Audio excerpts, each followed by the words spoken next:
नमस्कार, मैं सरदार रावत साहब देख रहे हैं पब्लिक न्यूज हिंदी। स्वागत है आप सभी का। भारत का मोस्ट वांटेड आतंकी अब्दुल रहमान मक्की को आखिरकार संयुक्त राष्ट्र सुरक्षा समिति ने भी ग्लोबल आतंकी घोषित कर दिया है। यानी कि यूएनएससी ने ये मान लिया है कि वैश्विक आतंकी है मक्की। यह आतंकी जिसे 2020 और 2022 में भी प्रस्ताव रखा गया था यूएनएससी में कि इसे वैश्विक आतंकी घोषित किया जाए, क्योंकि इसने केवल भारत ही नहीं बल्कि विश्व के कई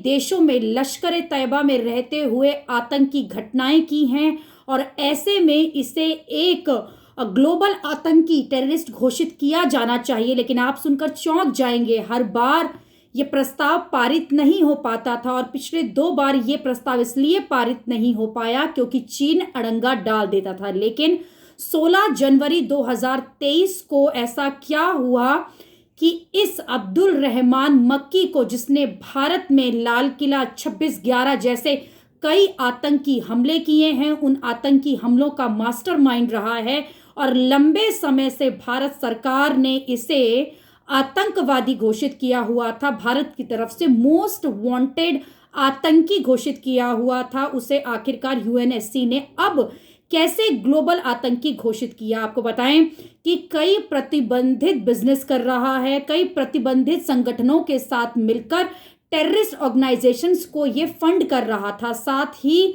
कई डील्स ऐसी हैं जो नहीं कर सकते हैं, उन डील्स को फंड कर रहा था। इसी को देखते हुए अब यूएनएससी ने बड़ा कदम उठाते हुए इसे ग्लोबल टेररिस्ट घोषित किया है। और साथ ही आपको बताएं, ये हाफिज सईद जो ऑलरेडी एक सबसे बड़ा टेररिस्ट है पूरी दुनिया का, उसका रिश्तेदार भी है, और जो चीफ है उसका रिश्तेदार तो है ही, साथ में इसने विश्व के कई देशों में जो सबसे बड़े आतंकी हमले हुए हैं उनका ये मास्टरमाइंड रहा है। भारत में 7 बड़े आतंकी हमलों का ये मास्टरमाइंड रहा है। साथ ही कश्मीर में आप जितने भी अलगाववादी घटनाएं देखते हैं, कश्मीर में जो युवाओं को आप देखते हैं जो जिस तरह की घटनाओं में लिप्त पाए जाते हैं, उसमें सबसे बड़ा हाथ लश्कर तैयबा और इसी शख्स का होता है, इसी आतंकी का होता है, इसके भड़काऊ भाषणों का होता है। तो आखिरकार यूएनएससी ने अब इसे